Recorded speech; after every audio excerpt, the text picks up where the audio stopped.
uh, syuting dan pengalaman di Medan itu sangat menyenangkan gitu, karena sebelumnya saya belum pernah ke Medan sampai ke pelosok gitu, dan ikut syuting ini satu kebanggaan dan satu pengalaman baru gitu, ke daerah-daerah yang belum pernah saya datangi gitu. Dan untuk karakternya sendiri juga cukup bangga lah, maksudnya dipercayakan menjadi salah satu tokoh dari tokoh di masyarakat Karo di Medan yang waktu zaman perjuangan dulu salah satu orang yang paling depan untuk membela negara. Kalau sosok Bapak Jamin Ginting itu memang dia hidupnya itu benar-benar pejuang gitu, maksudnya hampir seluruh hidupnya tuh dihabiskan tuh di medan pertempuran gitu. Makanya ketika dia dia pensiun, dia seakan-akan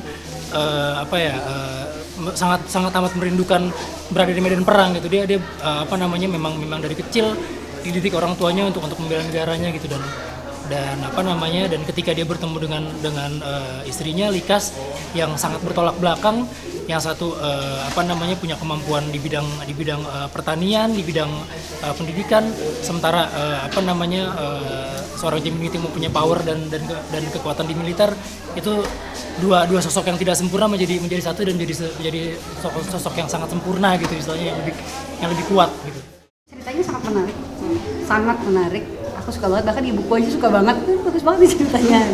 Dan ya kalau untuk kebutuhan pemain kan ya satu cerita yang menarik dan juga karakter yang menantang lah. Ya dua-duanya aku dapat dari sini. Karakter dari Ibu Likas apa yang berbeda dengan Mbak Atika? Yang berbeda, mungkin aku nggak sekuat dia. Kenapa? Mungkin aku nggak sekuat dia gitu. Makanya itu menjadi inspirasi buat aku. Jadi sebenarnya prinsipnya Ibu Likas adalah bagaimana dia meneruskan impian atau cita-cita dari orang-orang yang dia cintai gitu. Kadang kita, misalnya orang tua kita gitu ya, orang tua kita punya cita-cita A, terus orang tua kita udah nggak ada gitu. Kita dengan egoisnya kita nggak meneruskan apa cita-cita yang udah dijalankan orang tua kita setelah sekian lama. Ibu Likas tidak seperti itu. Dia memegang janji-janji dari orang-orang yang dicintainya. Bagian tersulitnya justru kalau menurut saya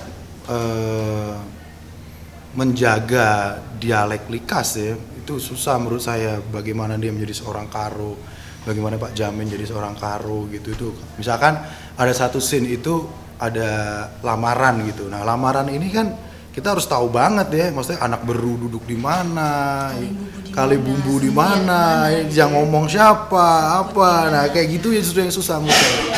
Iya, dan itu butuh waktu lama. Pengalamannya sih ya asik gitu ya. Cuman memang ada beberapa hal yang kita tuh juga mesti adjust dengan Sumatera Utara gitu kan. Karena di samping juga jauh gitu kan, juga alamnya kan beda sekali dengan Jawa gitu. Kendala kita sih cuaca paling, karena kemarin tuh kita syuting di Namusira, di Brastagi. Itu kan di lingkungan pegunungan gitu ya. Jadi kita susah banget untuk maintain cuaca, jadi dari terang tiba-tiba langsung gelap gitu ya. Terus kalau syutingnya sih lancar, cuman mungkin kendalanya untuk ke kru sih, karena kita tidur di rumah perkampungan, terus kamar mandinya kita harus mandi di sungai gitu kan. Mau MCK tuh jaraknya jauh. Kenapa harus nonton film Tiga Nafas Likas? Karena filmnya menurut saya bagus banget, ada edukasinya, ada entertainmentnya, ada sisi eksklusivitasnya, dan ada sisi estetikanya yang dijaga dengan baik. Teman-teman, saya Tika Siholan, saya di sini, saya sedang berada di Dolok Sanggul melakukan syuting Tiga Nafas Likas. Kenapa harus nonton film Tiga Nafas Likas? Karena film ini sangat menginspiratif sekali, secara cerita menarik sekali. Kalau aku nanya orang-orang Sumatera gitu ya, mereka bangga sekali, dan emang film-film kayak gini harus diangkat. Orang Sumatera Utara, harus diangkat, dan ceritanya sangat seru banget.